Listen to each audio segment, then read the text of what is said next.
Amém, queridos. Vocês podem se assentar. Obrigado, Juliana. Obrigado, banda.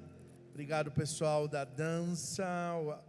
A turma que está ali atrás, servindo no estacionamento. Tanta gente que faz a PIB acontecer. Que coisa preciosa. Eu vou pedir para a Josi ou o Sérgio colocar para mim, por favor, João capítulo 15, versículo 14 e 15, por favor. João capítulo 15, versículo 14 e 15. Quero compartilhar com vocês esta palavra, ao mesmo tempo trazer uma palavra que é especial para nós como PIB. Entramos no 7º ano, e eu confesso para vocês que em 2018, no dia 15 de novembro de 2018, o pastor Luiz, depois de 21 anos, depois de 3 ciclos de 7 anos, ele entende que o seu tempo como pastor líder termina, ele fica como pastor emérito da nossa igreja. A igreja foi muito abençoada pela sua liderança. Depois, coube a mim como pastor, e Deus trouxe uma sequência daquilo que deveríamos buscar diante do Senhor. Nesse tempo, Deus me levou a declarar sobre 2019, o ano da revisão. As intenções de Deus era que nós parássemos, pudéssemos examinar a nossa vida, ouvir o que Deus tem a falar, e ali nós deveríamos obedecer ao que Ele falaria para nós. Nesse ano de revisão, foi um ano marcante, precioso, lindo, cheio de vigor, e foi um tempo extraordinário para a igreja. Sobre uma palavra que era: santificai-vos, porque amanhã o Senhor fará maravilha no meio de vocês. No ano seguinte, a palavra que Deus trouxe para nós, que seria o ano dos ajustes. Esse foi 2020. E a palavra que Deus trouxe é que, assim como o oleiro, aquele vaso que se quebrou nas mãos do oleiro, ele faria um outro vaso. Então, nós invocamos Deus como o oleiro e dizemos: se o Senhor quiser quebrar, quebra, Jesus. E aí veio a pandemia, né, irmãos? E aí Deus quebrou mesmo, né? E ajustou a nossa vida.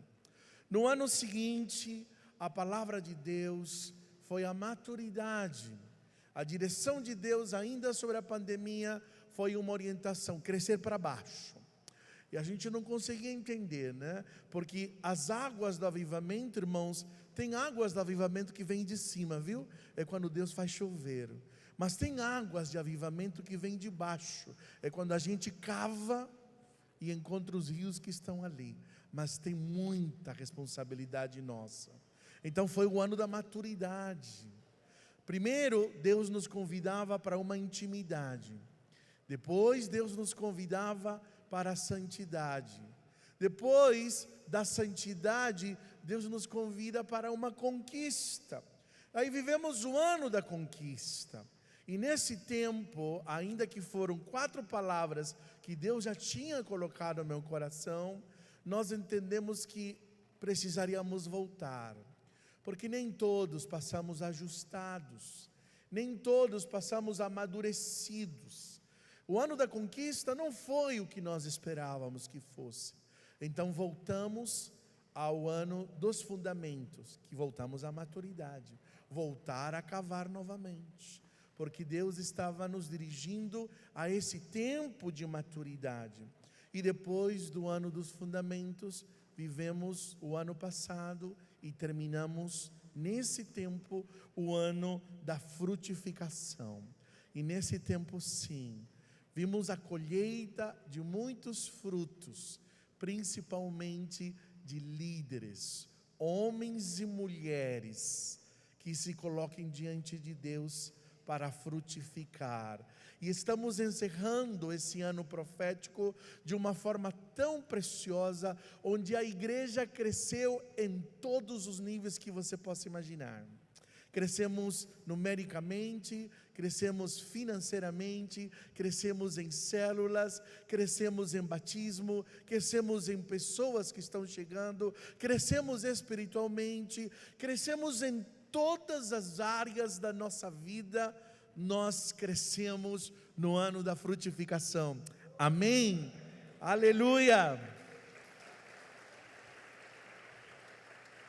E no ano da revisão, Deus ministrou ao meu coração que no 7º ano voltaríamos à revisão, porque terminaria um ciclo. Esse ano nós estamos chamando do ano da transição, mas o propósito espiritual é exatamente o mesmo tempo da revisão. Voltamos à santidade.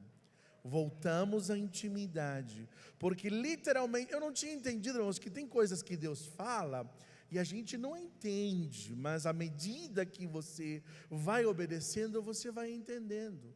Quando vivi o ano da revisão, em 2019, o Senhor disse que no 7º ano, quando iniciaria o 7º, voltaríamos a uma revisão. A ideia de revisão era composta por duas palavras: visão, retomar a visão. E exatamente neste ano, Deus está mudando a nossa visão. Deus está nos levando para lugares maiores, porque nós estamos saindo de uma igreja que estava voltada para si, de uma igreja ministerial, de uma igreja onde 20% leva 80% para frente. E agora nós estamos transicionando.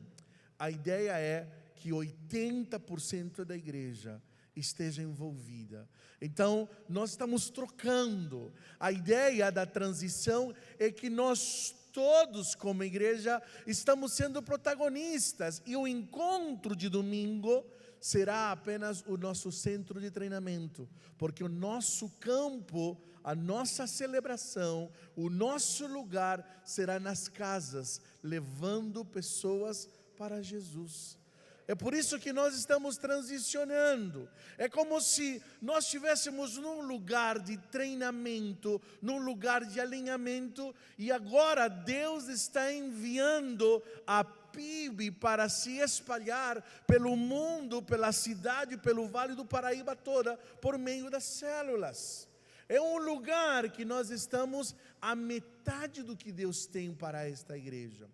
E é pensando nesse lugar, eu quero falar sobre dois aspectos de transição que a gente precisa vivenciar.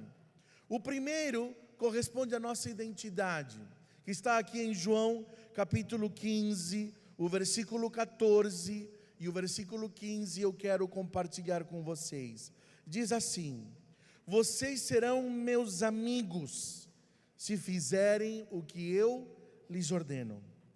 Já não os chamo servos, porque o servo não sabe o que o seu senhor faz.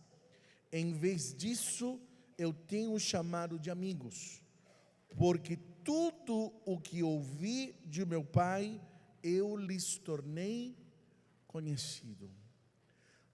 Jesus está mudando a identidade dos seus discípulos. Jesus, ele apresenta algo novo no Novo Testamento em relação ao caráter de Deus. Até aquele momento, a paternidade para o povo de Deus era referência a Abraão. Ele é o nosso pai, ele é o pai de multidões. Mas quando Jesus vem, quando os seus discípulos dizem: Senhor, ensina-nos a orar, então vem uma nova forma e um novo relacionamento a partir do Novo Testamento em relação ao seu povo. Vem a ideia de dizer: Pai nosso que estás nos céus, santificado seja o teu teu nome. Então ali você vê uma nova forma de se relacionar. Porque no Antigo Testamento você tem um Senhor. Você tem Deus como aquele que se apresenta guerreiro. Você vê a experiência do rei. Você vê o conquistador. Mas no Novo Testamento, Deus, ele se torna íntimo. Ele nos dá livre acesso à sua presença. No Antigo Testamento, eu preciso de sacerdote. Eu preciso de mediador. Eu preciso de um profeta. Eu preciso ir até Jerusalém. Eu preciso que alguém interceda por mim. Eu preciso de que ofertas de sacrifícios sejam oferecidos para o perdão dos meus pecados. Mas no Novo Testamento não é mais assim, irmãos. No Novo Testamento é um chamado à intimidade. No Novo Testamento você é chamado a uma relação de filho. No Novo Testamento você é chamado de amigo. No Novo Testamento as barreiras por causa de Jesus não estão mais. No Novo Testamento há um lugar de revelação. Eu já não preciso mais de mediadores. Eu não preciso mais do sacerdote. Eu não preciso mais do profeta. Eu tenho livre acesso aos céus por causa de Jesus. Agora eu fui adotado pela fé. As revelações estão disponíveis a todos aqueles que se rendem e confessam Jesus Cristo como Senhor e Salvador. Por que esta visão, principalmente para a PIB de Jacareí? Quando eu cheguei aqui, uma das coisas surpreendentes da igreja é que a igreja ela é serva. A igreja ela está disponível. A igreja é dócil, ela se submete, é preciosa. Mas ao mesmo tempo, nesta submissão, ela tem, às vezes, o medo. Às vezes, ela prefere que outros liderem e eu me submeto. É melhor outros liderarem e eu vou junto com você. Mas você lidera. Não, prefiro que você lidere e eu estou junto. É um lugar muitas vezes, é como se é fácil lidar com a identidade de servo. Me manda que eu obedeço. Me diga que eu faço. Mas ao mesmo tempo, há uma relação, às vezes, incompleta. Porque é fácil cair na religiosidade por meio do espírito de escravidão. Porque no meio da escravidão, espírito de escravidão, ela se baseia no desempenho. Se eu faço muito, então eu me sinto confiante. Se eu me avalio como uma pessoa santa e uma pessoa que merece, então eu sinto confiança. Mas isso é perigoso, porque isso pode nos levar a uma religiosidade. Enquanto a identidade de filho é uma ousadia sem perder o temor. É uma ousadia sem perder a submissão aos mandamentos. É uma ousadia de fé, não mais baseada no desempenho. Eu não conquisto porque mereço, porque sou bom, porque sou digno.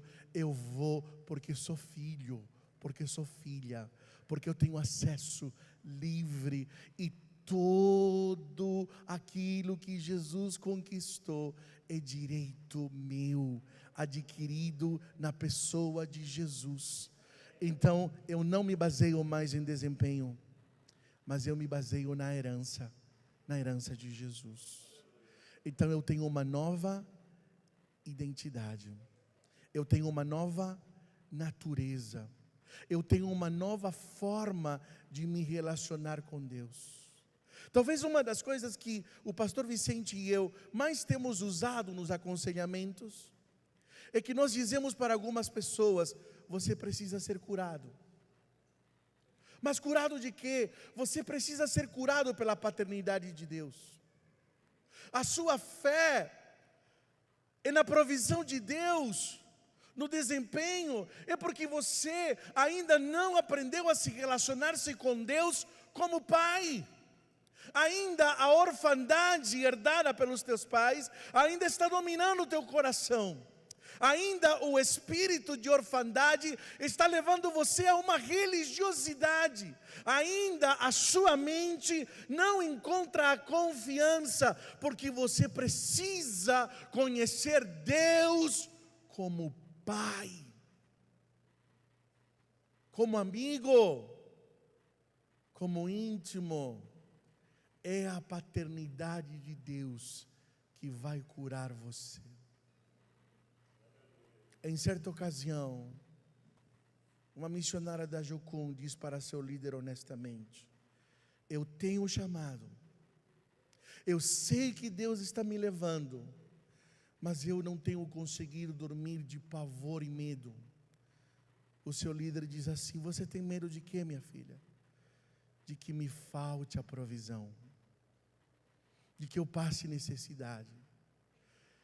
Imediatamente seu líder diz assim: minha filha, você tem problema de orfandade, me conta a sua história. Aí ela começa a contar: meu pai saiu para comprar pão e nunca mais voltou, nos abandonou. E ela começa a contar a sua história de orfandade. E o pastor diz assim: filha, você precisa ser curada da tua orfandade pela paternidade de Deus.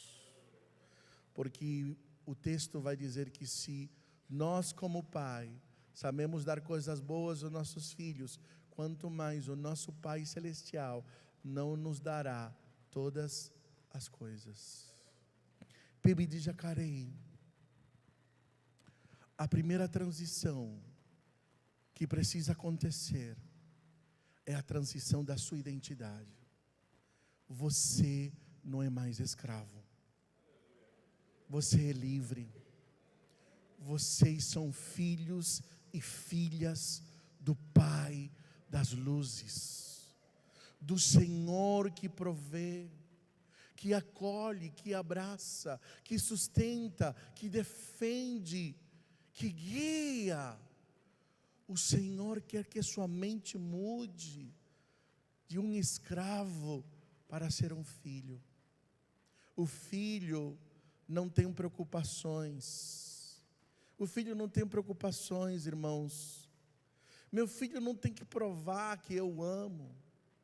Meu filho não tem que provar que eu vou sustentar. Eles sabem aquilo que é minha responsabilidade. E o caráter do Deus Pai é assim. A segunda transição, para terminar, encontramos lá em Neemias, no capítulo 4. Eu vou pedir por gentileza, coloquem para mim Neemias capítulo 4, o versículo 14.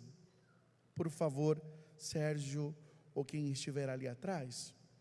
Neemias, o capítulo 4, eu quero contar rapidamente, porque o nosso tempo já está avançado, a história. Mas eu gostaria que você lesse ao chegar em casa.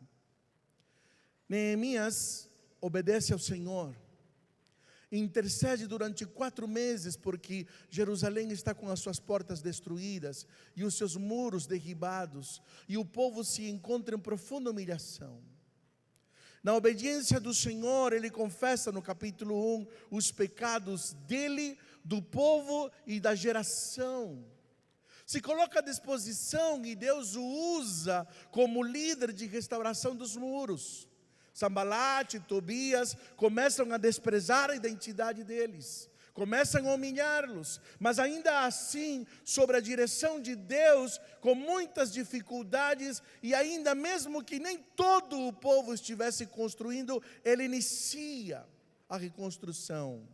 Mas quando chega na metade dos muros, a batalha se intensifica, as ameaças são piores. Durante 10 vezes há uma ideia de dizer: o povo vem contra vocês. E naquele momento, além das ameaças externas, o povo está cansado. O povo não suporta mais.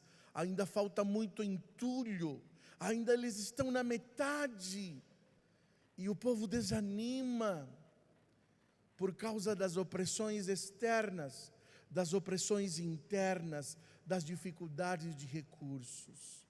Mas ainda tem muito por avançar. No meio da metade, Neemias, ele precisa mudar de estratégia. Porque o povo está construindo os muros longe da sua casa. Então esse povo começa a ficar angustiado, porque em qualquer momento a guerra pode vir, e a minha casa está desprotegida. Então Neemias se vê ali direcionado por Deus para mudar de estratégia. Agora nós todos vamos estar construindo perto das nossas casas. E cada um de vocês vai ter uma colher de pedreiro, mas também uma espada.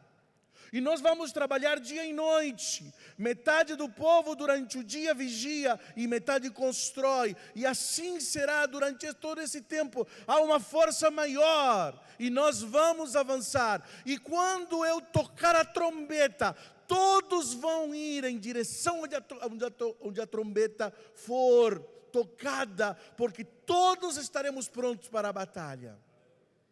E assim Neemias muda a estratégia, vai em direção às casas, e ali no versículo 14, ele diz assim: fiz uma rápida inspeção, e imediatamente disse aos nobres, aos oficiais e ao restante do povo, leiam comigo por favor, não tenham medo deles, lembrem-se de que o Senhor é grande e temível, e lutem por seus irmãos, por seus filhos, por suas filhas, por suas mulheres e por suas casas. Esta é a palavra profética para este ano. Vamos, lembre-se de que o Senhor é grande e temível, e lutem por seus irmãos, por seus filhos, por suas filhas, por suas mulheres e por suas casas. Nós não transicionamos, nós não mudamos de estratégia ou de visão porque queremos, ou porque seja mais confortável, ou porque queremos um império para pôr o nosso nome, ou porque queremos construir algo grande para que os nossos nomes estejam. Não, nós estamos mudando de estratégia para alcançar os nossos filhos, as nossas filhas, as nossas mulheres, os nossos irmãos, as nossas irmãs, os nossos pais, porque Deus deseja salvar pessoas. Mas ainda estamos na metade. E sim, é cansativo. Sim, às vezes as nossas forças vão embora. Sim, você que é um lar anfitrião, sabe que toda semana receber na sua casa é trabalhoso. Sim, líder de célula, você sabe que reuniões, treinamentos, ensinos, aprendizados, leituras, sacrifícios, é trabalhoso. Mas por que nós estamos fazendo isso, irmãos?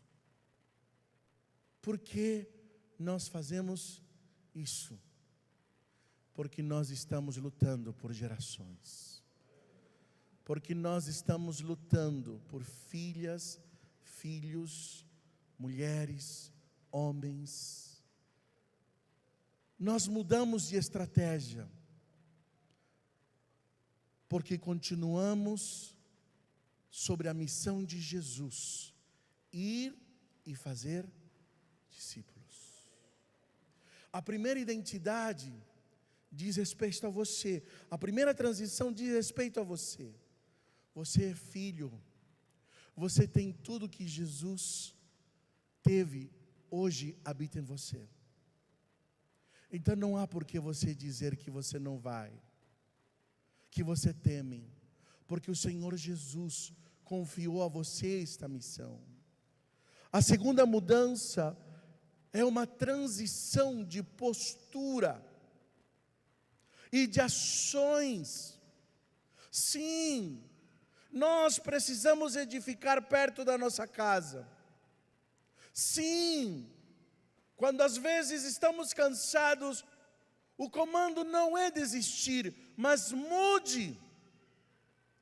Mude para o que Deus está fazendo. Não desista, porque se você não chegou no destino que Deus estabeleceu que você chegaria, ainda não chegou o fim. É muito cedo para você desistir. Nós estamos apenas começando. Estamos no meio de uma jornada. E Deus trouxe para nós uma palavra, o ano da transição. Mude. Para quê? Para você continuar alcançando vidas. Vamos, homens. Vamos, mulheres. Lembrem-se, o Senhor é grande e temível. Lutem por seus irmãos, por seus filhos, por suas filhas, por suas mulheres e por suas casas, para que todos eles pertençam ao Senhor. Talvez você está aqui, e dentro desse lugar, talvez você tenha uma relação com Deus, talvez você tenha uma religião, talvez você tenha até uma igreja, e a palavra que Deus trouxe para você nesta manhã, não se trata de uma igreja, ou uma denominação, ou uma religião. O que Deus está falando para nós nesta manhã, é sobre o relacionamento que nós temos com Ele. O que Jesus está convidando você nesta manhã, é para que você tenha um relacionamento íntimo com Ele. Real, pessoal, prático. Pastor, como eu vou saber que eu tenho um relacionamento íntimo com Deus? Ele vai dizer no versículo 15 que nós lemos: você tem as revelações do caráter de Deus. Porque o escravo não sabe, o escravo ele apenas obedece. Mas o amigo não. O amigo não. O amigo conhece a intimidade. Ele sabe das intenções perfeitas de Deus. Talvez você se incomode quando alguém diz assim: Deus falou comigo. Aí você fala: está se achando especial, hein? Que orgulhoso. Talvez você diz assim: o Senhor me mostrou. E você fala assim: mostrou como? Foi estéril? Como foi? Né? Como que é esse negócio que Deus fala?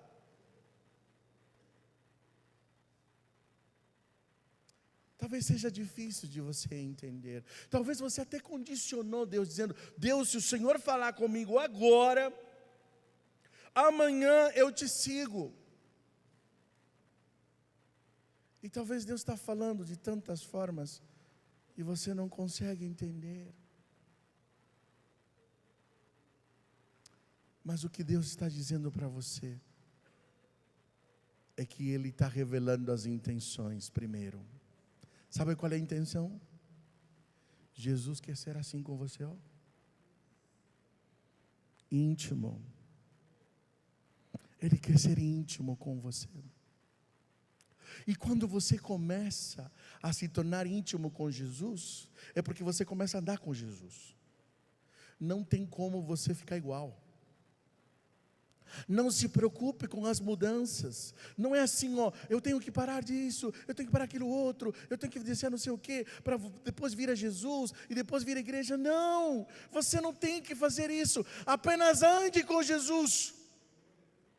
Porque quando você anda com Jesus, já diziam as nossas avós e as nossas mães antigamente, lembram?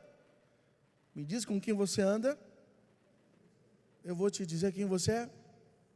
Por isso, andar com Jesus e continuar do mesmo jeito é impossível. Você fica igualzinho a Jesus quando você anda com Ele.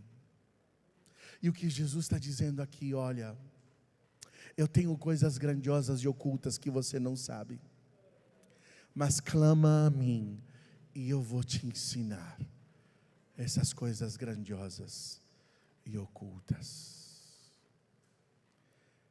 Jesus quer ser íntimo de você. Feche os seus olhos, por favor, por um instante. Ali mesmo onde você está. Se você quer se tornar íntimo de Jesus, então você vai precisar dizer assim: Jesus, eu reconheço que a tua palavra é verdade. Que o Senhor não quer mais que eu seja escravo, nenhum servo de coisa alguma, Senhor. O Senhor quer que eu seja íntimo. O Senhor está me convidando a ser o seu amigo. O Senhor está me convidando a ser filho, e eu reconheço que eu tenho estado longe do Senhor. Eu reconheço as minhas faltas, meus pecados. Eu reconheço que eu tento, eu me esforço, mas eu não consigo, Jesus. Por isso admito, e me rendo, e me entrego, porque eu quero ser o teu amigo.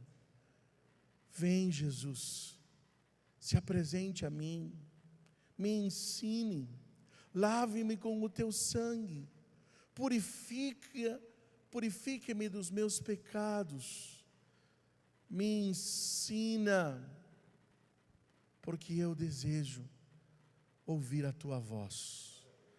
Recebe-me de volta nos teus braços, Jesus, porque eu quero conhecê-lo mais intimamente. Fala comigo, Jesus, porque eu quero te obedecer. Fala comigo, Jesus, porque eu quero te seguir. Fala comigo, Jesus, porque eu quero andar contigo. É a minha oração de todo o coração. Amém e amém.